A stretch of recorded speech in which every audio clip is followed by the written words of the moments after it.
Hello there, all you beautiful people. My name is Lebushki, and welcome to another movie review. This time for Maggie Gyllenhaal's The Bride. Sorry to be so extra about that, but there's an exclamation point at the end of the title, so it's already extra. Every time I just gotta say, The Bride, The Bride, The Bride. I can't say it normally. I'm bound to the English language. Well, not necessarily the English language, but the grammar of language. This bit is stupid. Let's move on. I was initially very excited for this movie. The trailer looked awesome. It looked like a whole lot of fun. It looked like a little nightmare Bonnie and Clyde situation. I liked it, especially since it was set up with the song Everybody Scream, which just made it like 10 times more awesome looking. And in general, I was kind of happy to have a not really, but a somewhat spiritual successor to Guillermo del Toro's Frankenstein. They are in no way connected. Absolutely zero connection between the two. But I was just excited to see more Frankenstein content. I wish I had just stopped hoping and ended at Guillermo del Toro's Frankenstein. Because The Bride isn't bad. It's not a terrible movie, but it's not great either. It struggles. And with that glaring introduction, let's just hop right in. It's pro and it's con. This one was hard to decide where to put, but it has an unnecessarily complicated narrative. Now, the narrative theme is essentially Frankenstein's monster, or Frank as they call him, is lonely. He wants a companion, a wife, a bride. So he seeks one out. They create a new lady for him. That's great. A lonesome love story that delves into a Bonnie and Clyde situation. That's great. That's good cinema right there. That's some good stuff. Unfortunately, it's not all that. There's a whole other two or three things that are going on, half of which are dumb and the other half of which does not fit into the narrative at all. But that'll be further down the line. I will say there's a great use of experimental filming techniques, lots of black and white sequences, some great distortion effects. It made it very visually appealing and pleasant on the eyes. And there was a wonderfully hypnotic and terrifying score that met you at the moments that you needed. By that, I mean, during the romantic scenes, there was a great theme of love and happiness. But during the intense scenes, there was, the perfect pump your blood through your veins, get excited type of score. So technically, the movie's pretty good in that regard.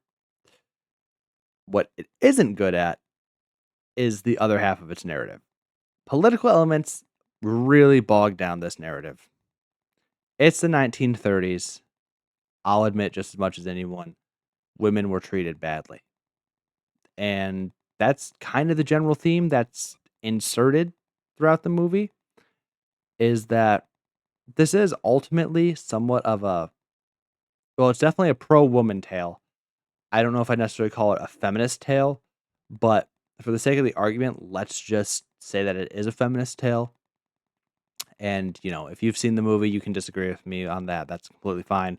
I'm just going to say that for now. And just to kind of not necessarily hammer my points, but just to kind of give people who haven't seen the movie an idea of what they're getting into. I wasn't necessarily expecting any kind of pro woman feminist tale. I was kind of just expecting monster loving. Uh so these elements of the pro feminist tale aren't necessarily bad. Like it's not a bad idea to include this. It's just how they include it that makes it so boring. First of all, it's not interwoven really at all. It's kind of, in the first half hour, there's quite a bit of it, and then it completely drops off for the entire hour. Oh, then you got like a couple 5 minutes of it, and then it completely drops off. Oh, and then you get another like 10 minutes at the end. It's not interwoven. It just kind of pops up in your face of, hey, women are treated badly. This is the 1930s. Of course they are. It's unfortunate, but let's be honest, that's what happened. And so it doesn't really have anything to say necessarily. It just kind of has a whole bit where Jesse Buckley's character kills someone, kills a couple guys who are trying to rape her. And so it starts like a whole women's rights movement in the 1930s where they copy her look, they wave flags and guns around, and they're basically, it's basically just a we will not be oppressed kind of thing. And that's not necessarily a bad note, not necessarily a bad addition to the movie, but when you see nothing on it for an entire hour and then you just get a random 3-minute drop montage of all these women being like, heck yeah, fight the patriarchy. And then you just see like nothing for the next hour after that, it feels messy. Not necessarily forced, but it just feels uneven because the main plot point is supposed to be Frankenstein and the bride. So this subplot doesn't really work in the same way, especially when it's not woven together in the proper way. Additionally, this was this was my biggest turnoff from this movie. The Mary Shelley ghost possession. What do I mean by that? Exactly what I say. The disembodied, angry, very, very, very pro-woman and feminist spirit of Mary Shelley possesses the bride and is kind of what causes her to go on her little rampage where she does kill people. Now, the idea of Mary Shelley as kind of like a ghostly consciousness that inhibits, possesses, whatever the word is, the bride isn't terrible, except that this Mary Shelley character kind of sucks. She's just super angry and does not come off as necessarily smart. She just comes off as like brash and insane.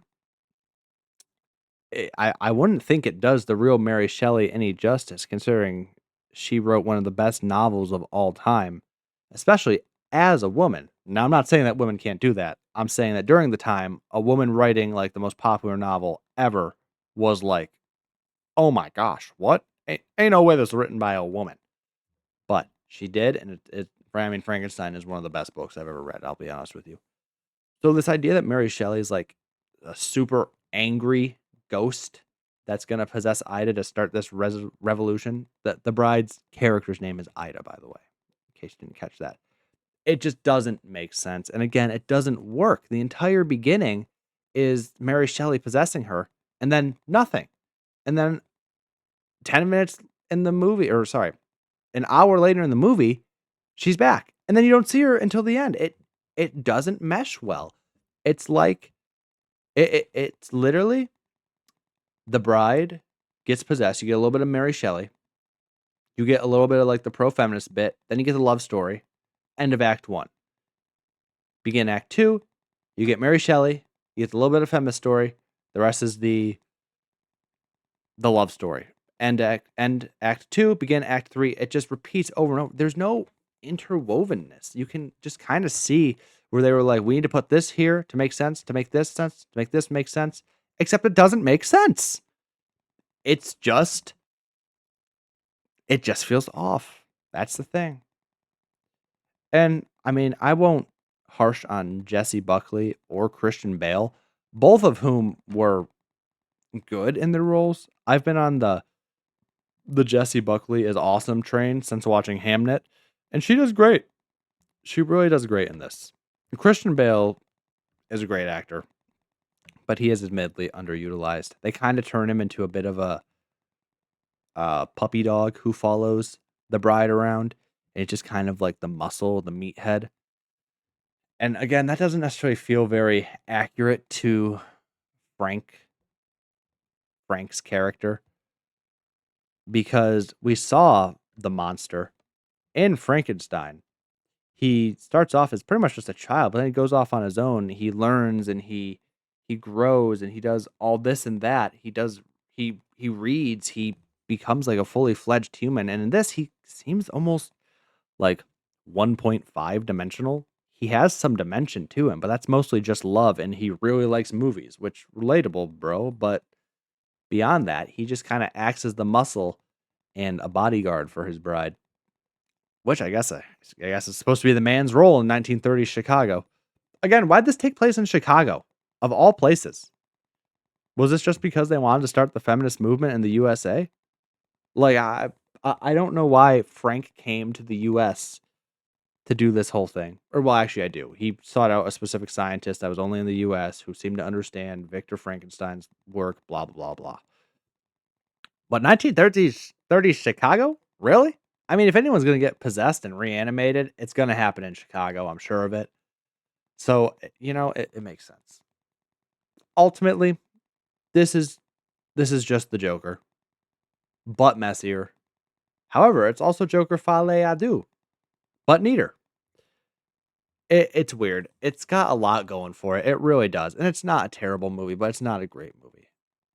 It leaves a lot to be desired, and it's not as flawless as I would have hoped.